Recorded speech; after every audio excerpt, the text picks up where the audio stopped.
بسم الله الرحمن الرحيم. اهلا وسهلا بحضراتكم. محمد رياض واي ار فيت ان ارابيك. النهارده ان شاء الله هنتكلم على هنكمل كلام على في الشابتر بتاع الالترا ساوند لغايه على الاقل لما نخلص الجزء بتاع الليفر الترا ساوند، وبعد كده نشوف هنعمل ايه ان شاء الله.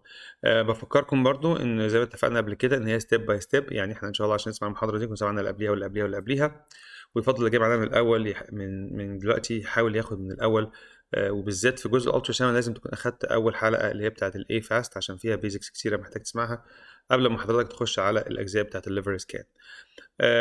طيب، هنرجع تاني الكلام عن الالترا ساوند. اتكلمنا المره اللي فاتت انواع البروبس والليفر سايز والكلام من دوت وشويه حاجات بيزكس كده. النهارده ان شاء الله هنتكلم عن السكاننج تكنيك، عشان سكاننج تكنيك ازاي اقدر اعمل سكاننج للليفر اتسلف. طب هو الليفر دايما لما احاول اعمل سكان لحاجه في الالترا ساوند ابعد البروب عن الحيوان وابص بعيني اشوف هو الحيوان ده نايم على ظهره، الليفر هيبقى قاعد فين. حضرتك بتعمل عمليات قبل كده وعملت فتحت ببطن قبل كده، او ما فتحتش حاول تعمل نيكروبسي قبل كده اي حيوان ديسيزد، حاول تفتحه وتشوف عينك كده هو لو هو نايم على ظهره الليفر هيبقى فين، هيبقى نايم مزقوق لجوه صح، وفي الاستامك. طيب الكدني هتقع فين؟ هتقع تحت. طب لو هو نايم على جنبه، الكدني اليمين هتبقى لو هو نايم على الجنب اليمين، الكدني اللي تحت الارض هتبقى نايمه على الارض، والكدني التانيه متعلقه في نص البطن. حاول تفكر جاذبيه، الجاذبيه هتعمل ايه في الاورجنز اللي هي الايه نوعا ما بتتحرك فيها فلكسبيليتي، سواء كانت انتستين او كليفر او وات ايفر، تمام. ستامك جاذبيه زي فيري كومن، حاجه بنشوفها كتير لما حد ياخد سوري ابدومينال اكس راي، تلاقيه اخذ الاكس راي اليمين الفي دي الاول، سوري اليمين الاول، وصور وبعد كده حطه على ظهره واخد الفي دي، تلاقي الانتستين في الفي دي كلها متكومه ناحيه اليمين، يقول ايه ده، هو في يعني ماس افكت في الشمال ولا حاجه زق الانتستين ولا ايه؟ لا، هو عشان هو كان قاعد على جنبه اليمين فتره طويله، واما حضرتك حطيته على ظهره الانتستين لسه في الجنب اليمين ما لحقتش تتوزع، واخدت الصوره الثانيه فبان في الصوره ان هي الانتستين كلها في ناحيه واحده مش في الناحيه الايه كده. فنفس الكلام بالنسبه للالترا ساوند، تمام. نفكر في الجاذبيه. الحيوان دلوقتي نايم على ظهره وشه ليا، انا دايما قلت اتفقت ان انا كمحمد بعمل الحيوان على ظهره. في مدارس تانية بتقول لك لا اعمله على جنبه اليمين، اوكي خده على جنبه اليمين واعمل سكان كده. دي مدرسه ودي مدرسه، المهم انت ستيك تو وان، اختار واحده وخليك معاها كده على طول، ما تقعدش تنطط من هنا لهنا لان دي هتبوظ الدنيا. ولكن في بعض احيان انت هتبدا بحاجه وتروح حاطه على جنبه، انا مثلا ببدا على الظهر وفي شاتس معينه لازم احطه على جنبه لان هو مش هتيجي معايا لان الجهاز هيضايقني، سواء جنبه اليمين او الشمال. الجهاز بيروح عكس الجاذبيه، فانا لو عايز ابص على الجنب معين هنيم الحيوان على الجنب ده عشان الجهاز هيروح فوق، فما نيمه عليه وهقدر ابص تحت عشان الجهاز بيضايقني في الالترا ساوند، تمام. طيب فبالنسبه للسكاننج تكنيك في الدوجز، بالنسبه للليفر زي ما حضراتكم شايفين هنا، هو البروب دي محطوطه هنا تعتبر جوه الزفويد، تعتبر حضرتك زقتها جوه الزفويد، تمام. عشان كده كنا بنتكلم موضوع السيديشن دوت كافضل بيكتشر، بس طبعا مش هتزقها قوي، يعني يبقى حاجه بسيطه كده، يعني ايه زقه كده خفيفه. طبعا احنا اتفقنا ان احنا بنمسك البروب، لو ديت البروب مثلا انا بمسكها كده بين صوابعي عشان اما ازق بصوابعي والبروب تبقى سلايدنج بس على البطن، مجرد تاتشنج البطن. لكن لو انا بزق بالبروب كده كلها، هيبقى الضغط كله على البروب هيوجعه فهيزق وكلام من ده. وكلامنا المره اللي فاتت على السيديشن وايه اللي يستخدم بالظبط، انا بفضل استخدم توربيجيسيك او بيترفينول، حاجه بسيطه وخفيفه وبتطلع بره الجسم بسرعه، تمام. طيب اتفقنا برضو مره فاتت ان ساجيتال بتبقى كده والترانسفيرس بتبقى كده، ساجيتال بالطول ترانسفيرس بالعرض. بالطول يعني ايه؟ بالطول يعني انا يعني لو انا مثلا ساجيتال على راسي هتبقى كده، ترانسفيرس هبقى كده، ماشي. طب لو انا ساجيتال على بقي هبقى كده، مش كده، يعني بقي جاي بالعرض. فساجيتال يعني بالطول، ترانسفيرس يعني بالعرض، كده ساجيتال لبقي كده ترانسفيرس لبقي، بس الترانسفيرس لبقي دي هي ساجيتال لراسي، تمام. فلو افترضنا ان ساجيتال قطاع طولي، ترانسفيرس قطاع عرضي. الحاجه اللي فاحنا قلنا بنحطها في السبزيفويد سبوت، اللي هي الحته اللي تحت الايه، تحت زي الصوره كده ما موجوده المكان ده بالظبط، ونزق زقه خفيفه خالص زي ما هنا كده معمول. والدوت، اي بروب دايما اتفقنا المره اللي فاتت يبقى فيها دوت، يعني لو بصيت على البروب دي للاسف معيش بروب دلوقتي، بس اي بروب بيبقى فيها دوت من ناحيه والناحيه الثانيه لا. الدوت او لايت نقطه بروز، المهم حاجه بتبين لك ان الحته دي البارزه.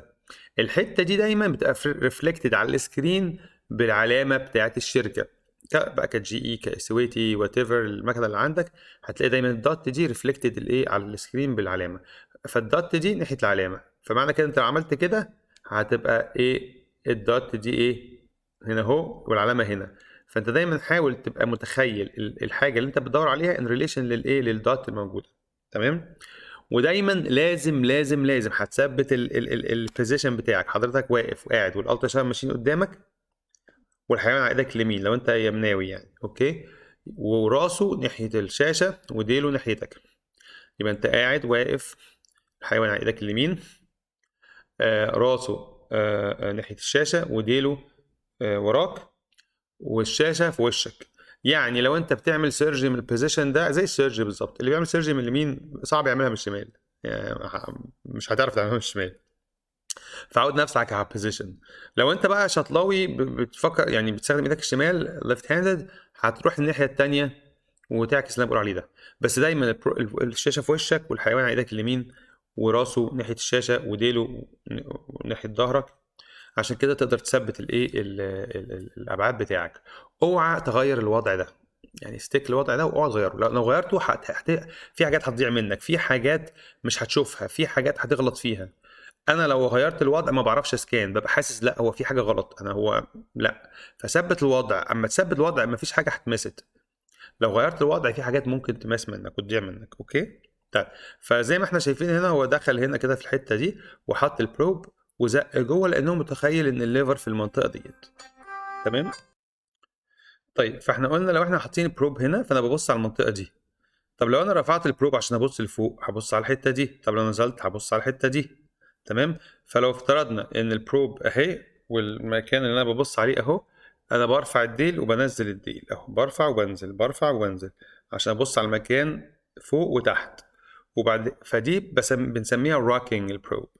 في بعد كده حركه يمين وحركه شمال، يمين وشمال، دي اسمها فانينج، ودي اسمها سلايدنج. ماشي. فالبروب لو واقفه في مكان وبحرك الديل بس، دي بنسميها فانينج، لو يمين وشمال فوق وتحت بنسميها راكينج. لكن لو حضرتك حركت البروب نفسها سلايدنج يبقى انت بتحرك البروب، يبقى دي اسمها سلايدنج. فاحنا هنعمل في الكشف بتاعنا كذا حاجه، هنعمل السلايدنج وهنعمل الفانينج وهنعمل الايه الراكينج. تمام. طيب هنا في الصوره دي لو احنا البروب ثابته في مكانها، فهي لو هنحرك الديل ده يمين وشمال يبقى احنا كده بنعمل فانينج. لو هنحرك الديل ده فوق وتحت يبقى احنا كده بنعمل ايه راكينج. تمام. لو هنسلايد البروب يبقى هنحركها يمين شويه، البروب كلها بقى الراس بتاعتها يمين او الراس بتاعتها شمال. يعني الجزء ده احنا ممكن ايه، مش عايز لخبطكم فيه شويه، هحاول اعملها عملي واحطها فيديو او احط لينك الفيديو بيعمل الحاجه دي عملي. هنتعدى النقطه دي ان الجزء ده اكتر بيتفهم اكتر في العملي، بس احنا عدى النقطه دي نخش على الشغل المهم وان شاء الله هرجع لها تاني بعدين. اوكي طيب. فاحنا قلنا fan is left to right through the entire liver. الفكره بقى انه حضرتك في المكان ده انت ممكن تشوف الكبد كله، ممكن تبص يمين لغايه اما الكبد يختفي وشمال نفس الكلام. فانت خلصت الجزء ده، بعد كده تروح منزل البروب تحت شويه عشان تشوف الجزء ده، وبرده يمين وشمال. انت كل ده ساجيتال، انت كل ده قاطع الحيوان بالطول، وبتبص يمين وبتبص شمال وتروح رافع فوق شويه وباصص يمين وباصص شمال وتروح المهم يبقى انت شفت الايه الكبد كله يمين وشمال. انت كل ده ساجيتال. بعد كده تروح عامل بقى ترانسفيرز. اما تعمل ترانسفيرز نفس القصه، بس الترانسفيرز ده اب اند داون في المكان نفسه. بعد كده تروح باصص يمين شويه اب اند داون، وبعد كده تروح باصص شمال واب اند داون. تمام. ال برضه هحطها في العملي، هحاول فيديو او انا هعمل فيديو ان شاء الله بحيث يشرح لحضراتكم ازاي نعمل الجزء دوت. الجزء المهم جدا ان انت كل بروب اتفقنا فيها نقطه، صح؟ قلنا البروب كلها فيها نقطه من جنب واحد. النقطه دي دايما تكون ناحيه راس الحيوان. النقطه دي اللي هي النقطه او اللايت البروب على طول ناحيه راس الحيوان، او بصالك، يا بص راس الحيوان يا انت ترانسفيرز تبص لك. يبقى ساجيتال على الحيوان بصه راسه، ترانسفيرز على الحيوان بصه ليك انت وانت واقف تسكان. تمام كده. ليه بقى كده؟ لان انت لو عملتها العكس هتجيلك الصوره معكوسه. تمام. فكتير جدا واحنا بنشتغل عملي وبندرب دكاتره زمايلنا نلاقيهم مش اخد باله فعمل الترانسفيرز فعكس الناحيه الثانيه فالصوره جايه معكوسه في كل حاجه. لا، دايما البروب ناحيه راس الحيوان او بصه ناحيتك. راس الحيوان يبقى ساجيتال على الحيوان، ترانسفيرز يبقى ساجيتال على سوري لو بص راس الحيوان يبقى ساجيتال على الحيوان لان هي قطعه بالطول. لو بصالك يبقى هي ترانسفيرز على الحيوان عشان هي قطعه بالايه بالعرض. تمام. طيب احنا بقى يعني نتاكد ان احنا شفنا الليفر كله، لان في اماكن ممكن تبقى مستخبيه، فانت تمشي ورا الليفر لغايه اما يختفي. وانت ماشي ناحيه الشمال ساعات كتير بيبقى الغاز في الحته دي كتير، لان الجزء ده اللي فيه الاستامك. ففي الحاله دي بروح نايم الحيوان على جنبه اليمين، يبقى رجله ناحيتي، فالغاز هيبقى طالع فوق، فالليفر تحت، فاقدر ازق وانزل ابص لتحت. تمام. دي مانوفرز ان شاء الله هنبقى نتكلم فيها اثناء الايه الجزء ان شاء الله باذن الله. بحاول اعمل حاجه عمليه او كده يعني. تمام. طيب. اما حضرتك بصيت في المكان دوت، حسب يعني لو افترضنا الكلب اللي انا حاطه على الصوره دي، هو الكبد فين؟ ما افترضنا مثلا يعني الكبد في الحته دي، انا حاولت ارسمها هنا بس يعني ايه ما جاتش معايا مظبوطه قوي، ممكن الكبد نازل هناك شويه. فانا هو كبد في الحته دي. ف طب هو البروب الدبث بتاع قد ايه؟ لو انت عامل الدبث بتاعك 4 سم هتشوف يا دوبك لغايه هنا اخرك، مش هتشوف بقيه الليفر. انت لازم تادجست الدبث لغايه لما تشوف الدايفرام. مجرد انت شفت الدايفرام يبقى انت كده الدبث بتاعك تمام. ساعتها بقى تظبط بقى ايه الريزولوشن بتاعك، وتظبط الجيم بتاعك، وتظبط الفوكس بوينت بتاعتك. زي ما اتفقنا ان احنا على طول واحنا شغالين احنا عمالين بنلعب في الزراير دي كلها. هي متعبه شويه في الاول وخنيقه شويه، بس بعد كده هتعود عليها وانت مش حاسس. تمام. يعني مجرد بس تبص على الصوره هتلاقي نفسك ايدك راحت على الزراير وظبطت الدنيا. بس انت في الاول صبرا شويه، اعمل سكان لكل حيوان جالك بيعمل سباي. اي حيوان جالك عامل سباي او نوتر، او حيوان بتحلق له بطنه لسبب او لاخر، اعمل له الترا ساوند عشان بس تبص فيه، عشان تتعود، واعملها بنفس السيستم وعارف نفس الترتيب عشان تقدر تاخد ايمجز كويسه، عشان ما يجي لك حاجه ابنورمال تقدر تقول لي لا دي ابنورمال، دي فيها مشكله او كذا. تمام. اتفقنا انت هتلوك ديب انف لغايه ما تجيب الديافرام. بعد كده لو انت حاسس ان انت مش شايف ديب لازم تضرب الفريكونسي. اتفقنا الفريكونسي او الريزولوشن اللي هو معناها الريزولوشن اللي هو معناها كواليتي اوف ذا بيكتشر بتديك حاجه قريبه، بس عشان تخش ديب لازم تقلل الريزولوشن وتقلل الايه الفريكونسي، فتقلل الكواليتي بتاعت البيكتشر، بس هتبص لجوه هتاخد بنتريشن. تمام. احنا اتفقنا احنا بنبوش حاجه بسيطه، ممكن نستخدم سيديشن لو عندنا أو يفضل يعني. مش بروبوفول طبعا، ما بتستخدمش بروبوفول، انا اتكلمت في الموضوع المره اللي فاتت، ولا حاجه زي جاس ولا كلام من ده خالص. انت بتدي حاجه فيري مايلد عشان بس تكات ذا ايدج اوف. تمام. وانت بتموف الحيوان يمين وشمال وفوق وتحت وكده، بحيث ان انت تقدر تشوف اللي انت عايز تشوفه. لو مش عارف تشوف اللي انت عايز تشوفه، في جهه تانية برضو بنبص فيها على الحيوان، على الليفر. احنا بنبص في الحته دي، لو بص على الصوره دي كده اهي، الصوره اللي تحت على اليمين دي، بنبص من الحته دي انتركوستال. هبقى انا داخل ابص له، مش عارف هيبقى باين هنا ولا لا، انا داخل ابص له من هنا. يعني انا في الاول ببص من هنا كده من النص، لا انا اروح جاي من هنا كده شايفه من هنا، ما هو نفس الاورجن، الليفر قاعد في النص، فيشوفه من هنا يشوفه من هنا. ماشي. احنا الفكره ان بخش له انتركوستال. تمام. فده بالنسبه للايه للسكاننج ساجيتال. ترانسفيرز نفس القصه، بس هنعوج البروب، هنخلي الدوت فيسنج مي وانا بسكان، وفي الحاله دي هطلع برضو فوق وتحت عشان ناخد الايه الفيز بتاعتنا، وناخد الانتركوستال ان احنا نوصل للمنطقه دي نبص فيها ان شاء الله. تمام. تاني السكاننج تكنيك ده هنتكلم فيه بفيديو منفصل ان شاء الله، عشان بس ما صعبش الموضوع شويه. ده الجزء بتاع الانتركاست، نزلنا في الحته دي بنبص من المنطقه دي كده، هتشوف الليفر كله قدامك، هتشوف الليفر هنا اهوت، هتشوف الدواجينا تقريبا تحت البروب بالظبط، وهتشوف هنا الايه الرايت كيدني. ده برضه تخيل انت باصص، يعني في ناس يقول لي مش عارف اجيب الرايت كيدني، اقول له شيل البروب خالص وما تبصش على الشاشه، وحط صبعك مكان ما انت متخيل الكلى هتبقى فين. كله بيحط صبعه في الحته دي، اقول له خلاص حط البروب تروح طلع الكليه على طول. انت الاورجن اللي انت عايزه، سيبك من البروب وسيبك من الالترا ساوند، بص انت عايز الاورجن ده قاعد فين؟ هتقول لي قاعد في المنطقه في المنطقه دي، خلاص حط صبعك عليه هتلاقيه. تمام. اوكي. مش عارف تقريبا البوينتر بتاعي ما كانش شغال قبل كده، لسه شغال دلوقتي. ماشي. اوكي. لو في حاجه مش مظبوطه حطوا لي على التعليقات. شكرا. طيب هنتكلم بقى على جزء الارتفاكت. الارتفاكت دوت ممكن تشوفه وانت بتعمل الالترا ساوند بصفه عامه، يعني هناخد فكره عنه بسرعه كده دلوقتي، وان شاء الله هحاول بعد كده مره اخد الارتفاكتس كلها مع بعض. بس لو اتكلمنا على الارتفاكت، اشهر حاجه بنشوفها واحنا بنعمل الليفر اللي هو الايه اللي هو الجزء بتاع الميرور ارتفاكت، مرايه. الديافرام هنا المفروض هنا في غاز عشان الرئه جواها جاسز، والليفر هنا. الديافرام ده شغال مرايه، اللي هتشوفه يمين هتشوفه شمال كده. مش طبعا مش كل وقت بتشوف الميرور، بس لما تشوف تتاكد هل ده ميرور، ولا هل ده فلويد في التشيست، ولا هل ده ماس في التشيست، ولا 90% هتلاقي ده ميرور. هتعرف ازاي؟ هتلاقي اليمين زي الشمال بالظبط، واول ما تغير وضع البروب هتلاقي الميرور ده اختفى مش شايفه. تمام. فدوت الميرور ارتيفاكت. الحاجه الثانيه الارتيفاكت اللي برضه هتشوفه كتير اللي هو الديستال انهانسمنت. لو لقيت عندك سيست زي كده في الليفر، تحتيها هتلاقي الدنيا بيضه خالص او برايت او لمعه، هتلاقي سيست فلويد فيلد ستراكشر.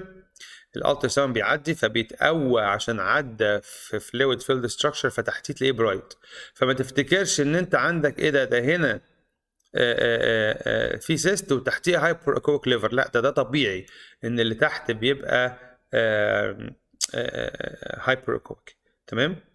الحاجه الثالثه اللي ممكن نشوفها برضو اللي هي الايدج شادوينج. ممكن تلاقي على الايدج هنا في شادو نازل من الايدج، حاجه نازله كده بالطول، حاجه نازله كده بالطول عامله لك شادو.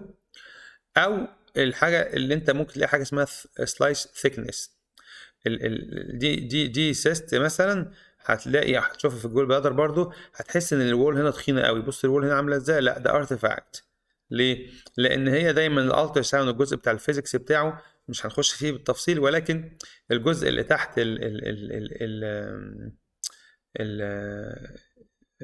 الجزء اللي من فوق دوت، او الوول، سوري الوول، هتحس ان هي ثيكند بس هي مش ثيكند. طب اعمل ايه عشان اتاكد هي ثيكند ولا لا؟ غير وضع البروب. دايما لو انت مش متاكد من حاجه، اعمل بروب يمين شمال، حركه ده شويه، امشي ترانسفيرز، شوف لغايه اما هيجي معاك المنظر ده وتعرف هل هو فعلا ثيكند ولا لا. تمام. طيب خلينا بقى نبدا الشغل اللي هو بجد في الليفر.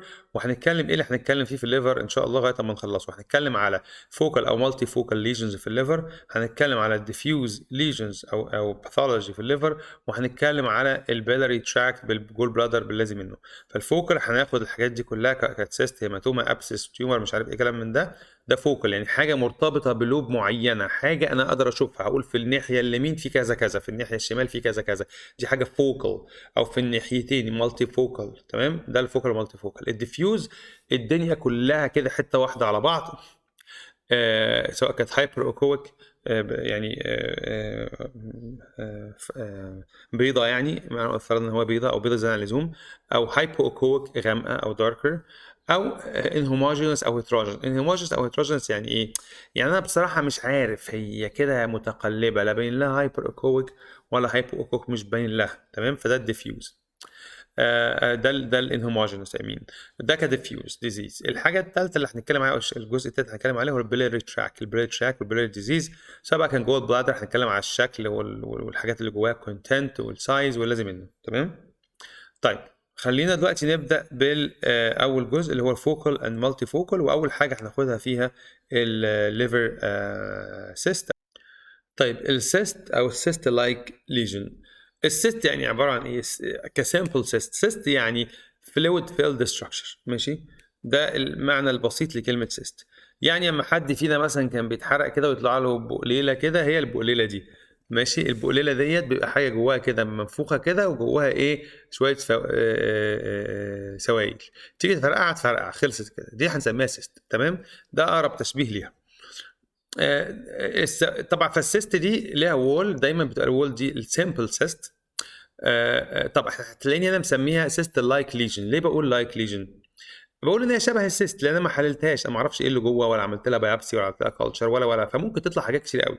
فعشان كده دايما الالترا ساوند ما ينفعش تدي دايجنوسيس مجرد بالالترا ساوند بس. ما ينفعش تبص على تقول لي ايه ده كانسر. لا، احنا هنتعلم دلوقتي ايه اللي نقول لايكلي كذا ومش لايكلي كذا، غالبا كذا، او انا شاكك في كذا، لكن ما اقدرش تبقى بي سيرتن خالص، ولا حتى تدي هاي لايكلي الا في حالات محدوده للغايه. فعشان كده لما بقول سيست بقول سيست لايك ليجن، حاجه شبه السيست، بقول حاجه وكانها سيست. طلعت بقى هي حاجه تانية بعد كده، انا بقول هي كانها ماشي، لكن هي مش سيست. يعني انا ما قدرتش اقول لي سيست امتى. لو خدت منها عينه وبعدتها وطلعت فعلا سيست اقول لك اوكي، او طلعت تيومر او اوكي. طيب فالسيست لايك ليجن ماشي، هي عباره عن حاجه كده يعني بقليله كده هنا اهوت اهي، مدوره، دايما بتبقى ثين وال، وبتبقى اللي جوه يا اما انوكويك يا اما هايبو اوكويك. طب تعرف ازاي ده؟ ممكن الماشين سيتنج يبوظ لك الدنيا خالص. لو انت عامل ماشين سيتنج غلط ممكن اصلا تشوفها اكنها شبه السيست وهي نوديول، او نوديول وهي شبه السيست. فانت تظبط الماشين سيتنج بتاعتك وتبص. المفروض السيست دي جواها سوائل، فهنا ياتي استخدام الدوبلر اللي هو الالوان. لو انت حاجه جواها سوائل، السوائل دي ما بتتحركش. تمام. بينما الليفر تيشو او او النوديول او كده ساعات كتير بيبقى فيهم اورده او شرايين بتغذيهم. فانت مجرد ان حضرتك تحط على الكولر على التيشو هنا بتاع الليفر هتلاقي كولر ابتيك، تيجي تحطه على السيست مش هتلاقي كولر. هنا هتلاقي كولر، هنا مش هتلاقي كولر. معنى كده ايه؟ معنى كده ان الجزء ده مفيش اي شرايين او فيسلز ماشيه جواه. يبقى انا هقول والله غالبا الجزء دوت فلويد فيلد ستراكشر. فلويد فيلد ستراكشر يطلع بقى سيست. طب ايه اللي ممكن يبقى جوه السيست؟ سواء بقى كان فلويد كلير فلويد، سواء كان بلاد، سواء كان باس، سواء كان وات ايفر. ماشي. السيست دي ممكن تكون اكوايرد وممكن تكون كونجنتال، ممكن تكون سيمبل وممكن تكون كومبلكس. سيمبل زي ما احنا شايفين، هوريكم كومبلكس كمان شويه بتبقى مليانه بقى خطوط جواها. بس خلينا دلوقتي في الايه، في السيمبل سيست اللي احنا شايفينها دي. تمام.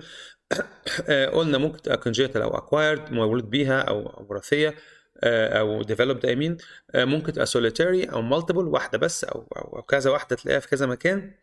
وفي السيفير فورمز ممكن تلاقيها كبيره قوي. انا مره قبل كده شفت قطه السيست بتاعتها كانت كبيره خالص، اكبر من الكدني، وكانت ليفر سيست، وما كانت انسيدنتال، القطه اصلا ما كانتش حاسه بيها. تبدا تحس امتى؟ اما تكبر لدرجه ان هي تبقى ضغط على الاستمك فهو مش قادر ياكل، تكبر بدرجه ان هي ضغط على مش عارف ايه فمسببه له مشكله. لكن في حالات البناين سيست بتكبر وانت ممكن مش حاسس بيها اصلا، او يحصل لها انفكشن لسبب او لاخر، حصل لها انفكشن بتتحول الى ابسس، وده نادر جدا جدا جدا، هنتكلم عليه كمان شويه. اوكي. فموستلي بناين unless ecogenic content. لو انت شفت ecogenic content او irregular margins او لقيتها associated مع نوديول او مع ماس، ساعتها تبدا تقلق ان دي مش simple system، مش قاعده كده لوحدها وحواليها الدنيا فراغ. تمام. تسال على الهيستوري اذا كان في history of trauma or inflammatory disease, toxic hematoma, tumor, abscess, whatever. السيست دي ممكن تكون جوه الكبد البارينكيما نفسها، او ممكن تكون تبع البيلاري تراك. احنا اتفقنا البارينكيما اللي هي الليفر سيلز، والبيلاري تراك اللي هي الدرينج اللي هي المجاري. فممكن السيست دي طالعه من الجزء بتاع المجاري او تكون طالعه من الجزء بتاع الخلايا بتاعه الايه الكبديه. تمام. يعني معظم السيست بصراحه لو هي سيمبل وواحده بس موجوده بكيب ان اي اون ات، عشان اكون معاكم صريح يعني بقول لهم دي شكلها سيست، انا مش متاكد، ما اقدرش اقولها الهيستوباثولوجي، بس احنا ممكن وخاصه لو الحمام مش عندوش اي اعراض ثانيه، اقول خلاص احنا عرفنا ان في سيست في الناحيه الشمال من الليفر، حجمها مثلا نص سنتي في 0.6 سنتيمتر، وثين وولد وانكويك كونتنت ونو نودجز اراوند وي واحنا قررنا مع الاونر ان احنا هنريد تشيك ات اجين ان 2 مانث، وان 2 مانث باخد ايه انذر الترا ساوند، لقيتها في سيم ميجرمنت خلاص يبقى هي كده غالبا ايه ما فيهاش مشاكل. لقيتها بدات تكبر او تتشعب او ساعتها بقول لهم لا ده احنا لازم ناخد عينه ونشوف ايه اللي بيحصل بالظبط. تمام. فدي بالنسبه للسيمبل سيست. السيمبل سيست اهيت، سيستايه اهي، ودي سيست كمان اهي. تمام. وادي سيست كمان اهي. اوكي. فهي بتبقى انكويك thin wall definite sorry thin well defined walls. well defined wall يعني ايه؟ يعني الحيطان بتاعتها تقدر تقول ده الحيطه هي اولها اهي واخرها اهي. ساعات بتبقى انت كده الدنيا لايصه مش عارف هي اولها فين واخرها فين. برضو الكومن بتاعتها بتشوف distal borders بتاعتها بتكون شارب، اللي هي الجزء اللي تحت بيبقى شارب عن اللي فوق، وبتكون ساعات كتير بتبص على بتلاقي اللي هو الارتيفاكت ان الوول ثيكنينج ده، بس هو مش مش ثيكن، لان دوت ولا سلايس داون ارتيفاكت. هنبص بعد كده على الكومبلكس سيست. كومبلكس سيست حاجه عامله زي كده او زي كده او زي كده مثلا، او زي كده او كده.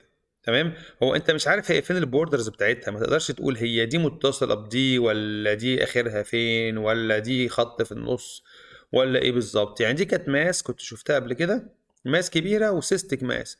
ماشي. ولقيت هنا الجول بلادر.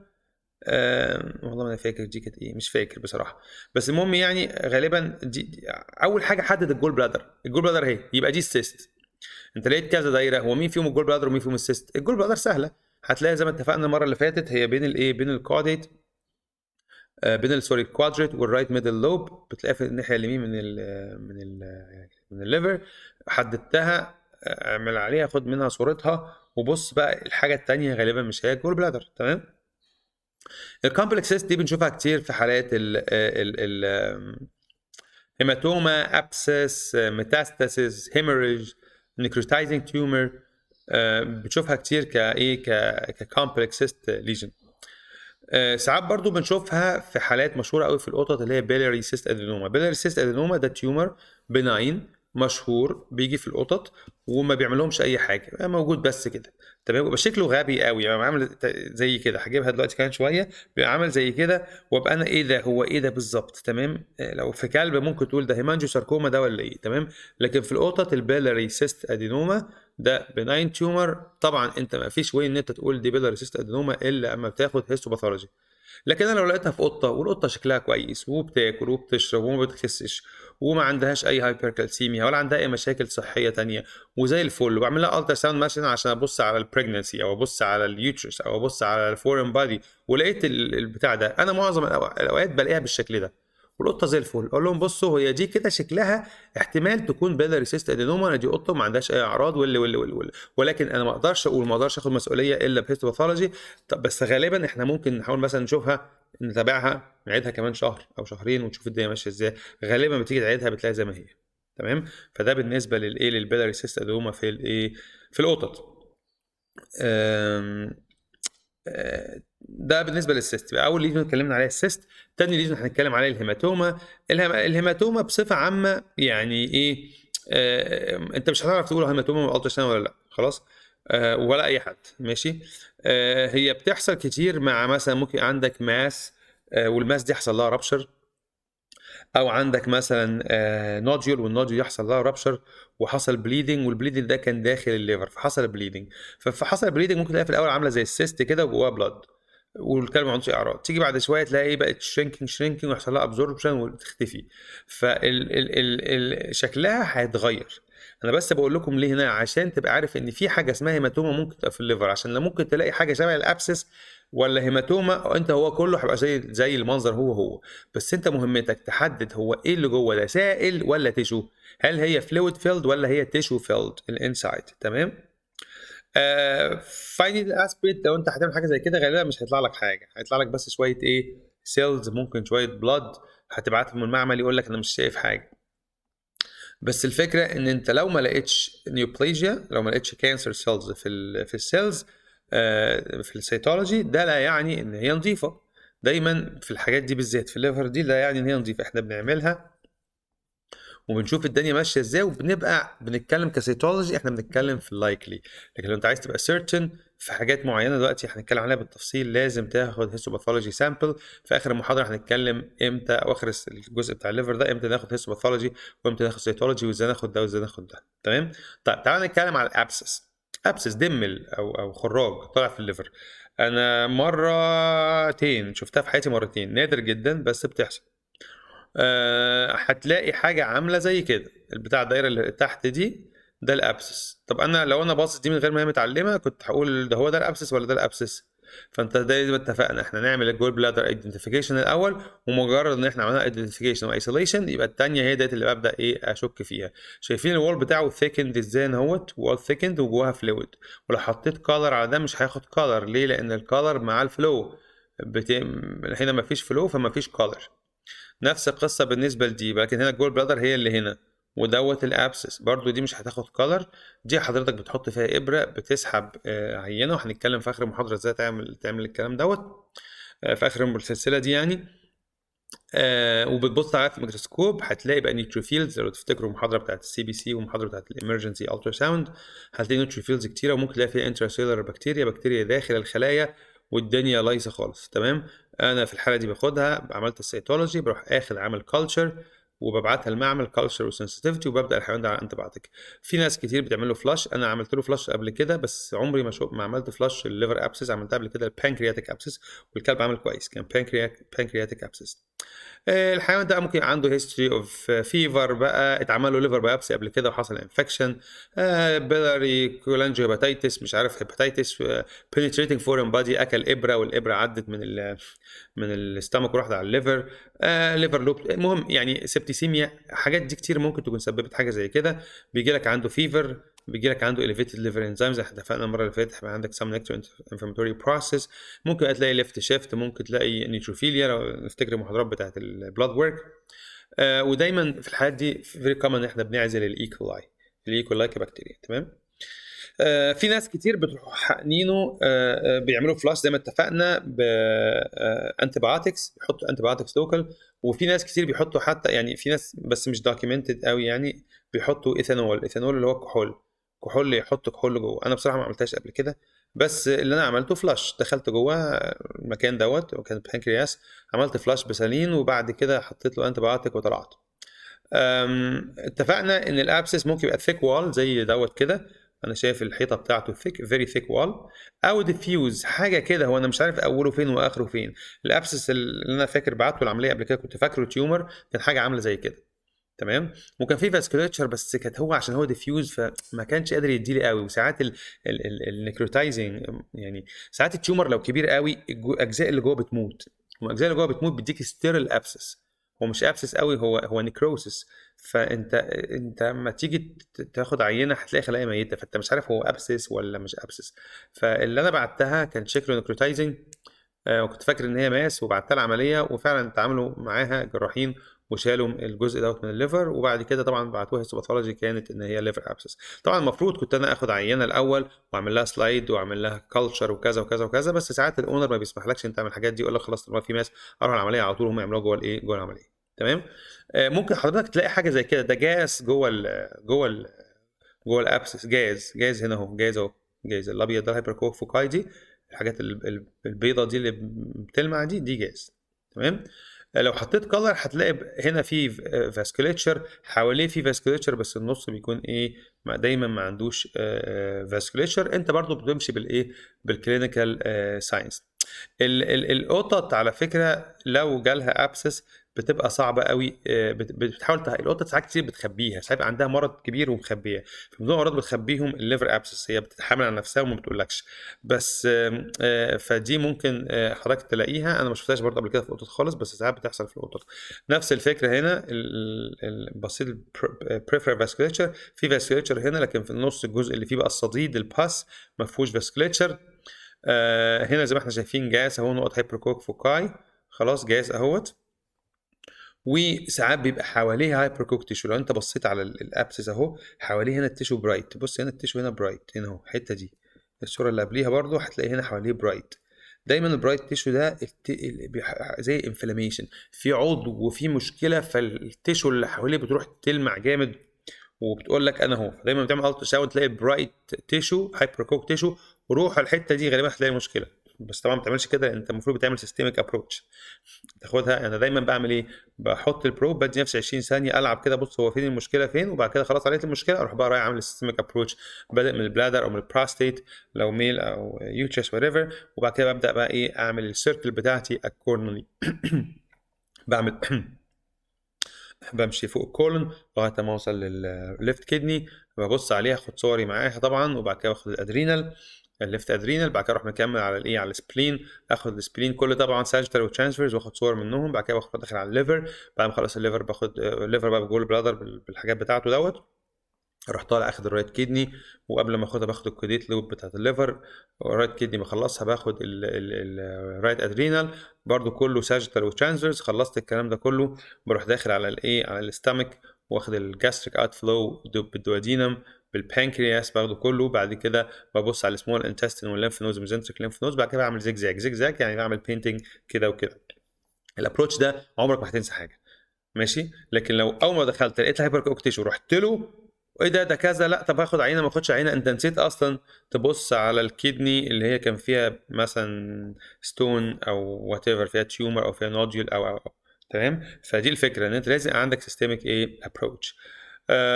طيب الابسس اسبريشن قلنا سيف تو اسبريت، انت بتحط النيدل، دايما بنحط فيري ثين نيدل، بخش دايما ب 25 جيج وابره طويله عشان اعرف اوصل.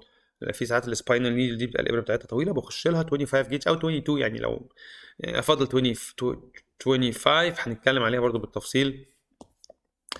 حاول تشوف الشورتست راوت، يعني انت لما داخل على الابسس ما تخشش من بعيد هنا وانت رايح بقى معدي مش عارف ايه، لا انت تحاول تشوف اقرب راوت ليه ايه، هنا ولا هنا ولا هنا عشان توصل لها وتخش لها. واتفقنا ان الانتي بايوتيك ايثانول انفيوجن او سيرجري طبعا هو اللي انت بتخلص من الاخر يعني، بتشيل الجزء دوت، بس بين دوكيومنتد ان في ناس بيعملوها من غير سيرجري وبيعملوها بالايه، بالانتي بايوتيك بس. طيب الحاجه اللي بعد كده ليفر لوب تورجن. ليفر لوب تورجن يعني ان الليفر لفت حوالين نفسها. دي انت مش هتعرف تفرقها قوي من التيومر، بس الفكره ان الليفر لوب، وهي نادره على فكره، اعتقد انا شفتها برضو مره واحده لو كنت متذكر صح. هتلاقي الليفر كده حاجه كده عامله كده هيتروجينس كده، وانت مش عارف هو فيه ايه. تيجي تحط كولر تلاقي هي نقطة بس كده يتيمة كده في النص هي اللي اخده كولر، والباقي مفيش. رير. بس يبقى انت، انا بتكلم كده ليه؟ عشان ما تشوف حاجة كده في الليفر يبقى من ضمن الديفرنشال دايجنوستس بتاعتك انت عارف ان في حاجة اسمها ليفر لوب تورجن. وفي ممكن تلاقي اصلا بلاد في الابدوم، تلاقي الدنيا ايه سايحة خالص، لو حسب السبب وحسب كذا حاجة. بس الحاجه المهمه هنا ان انت هتلاقي ايه فاسكولار ناتشر، وان انت ما تقدرش تفرقها من الايه من الابسس. ليفر لاسيريشن. الليفر لاسيريشن حصل قطع في الكبسوله بتاعت الليفر. القطع ده نتيجه هيت باي كار، نتيجه فورين بادي، نتيجه وات ايفر كبير او صغير، مايلد او سيفير. ساعات كتير بتلاقي هيمو ابدومن. هو دايما في حالات الهيد باي كار وبينزف من الليفر في الابدومن، حاول ما تخشش العمليات.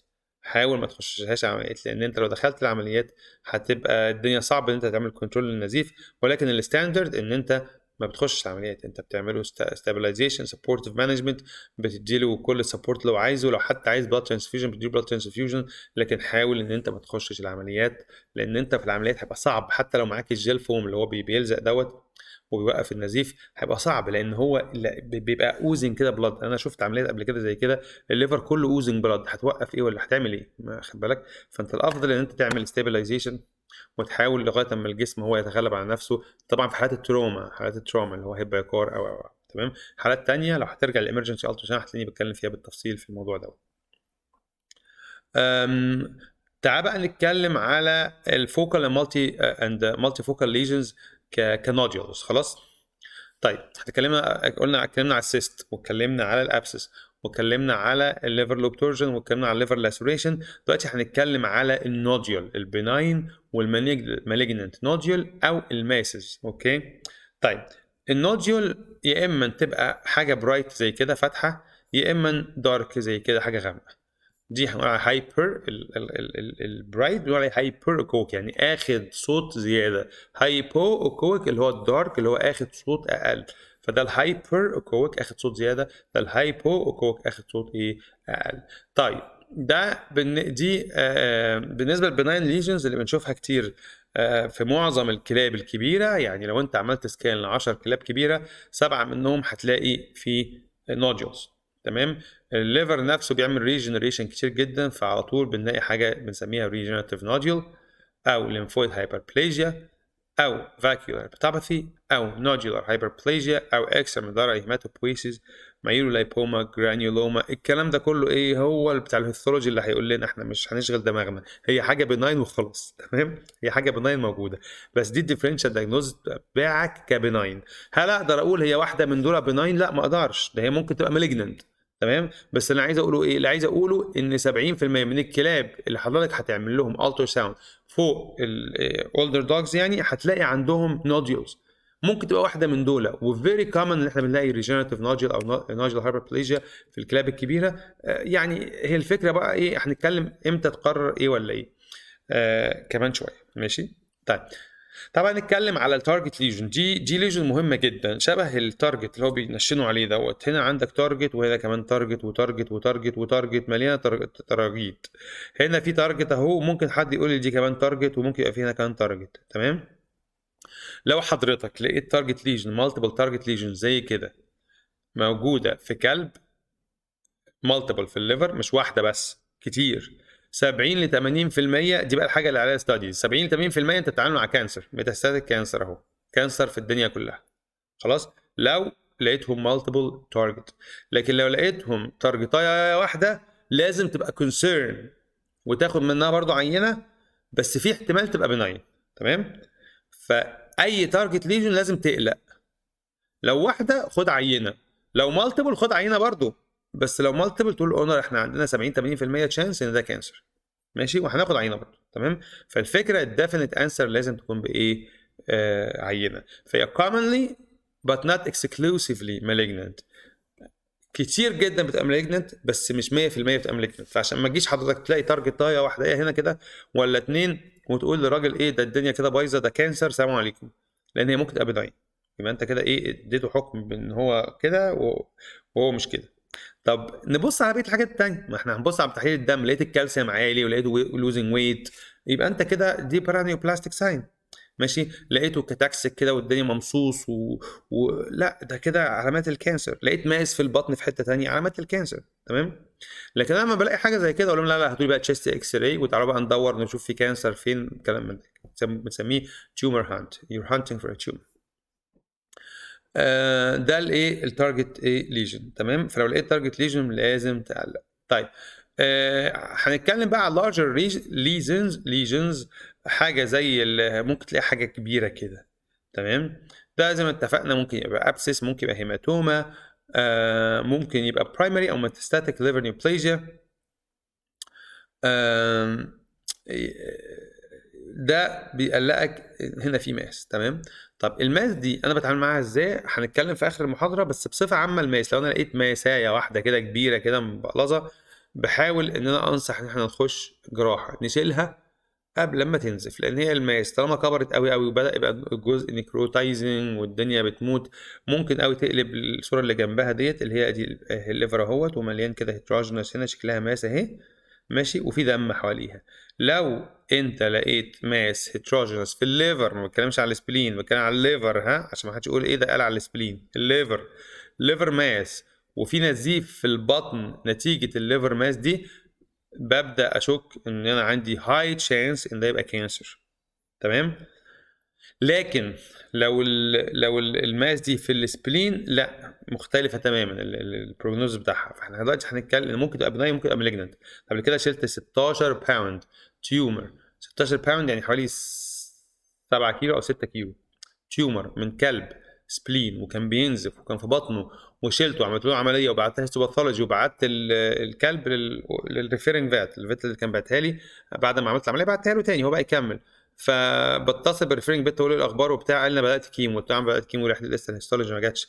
قال لي لا اصل هي شكلها بناين معقوله شكلها مالجننت معقوله التيومر ده كبير كده ومش عارف ايه. قلت له خلاص اما تشوف البتاع دوت. جت الهيستوباثولوجي ان ديت ايه بناين، والكلب ده عاش سنتين تقريبا بعديها او 3 سنين مش فاكر. بس الفكره ان ايه ان مش اي سبلين تيومر اقول ده هي مانجو ساركوما ومع السلامه، لا لا لا اوعى. تمام.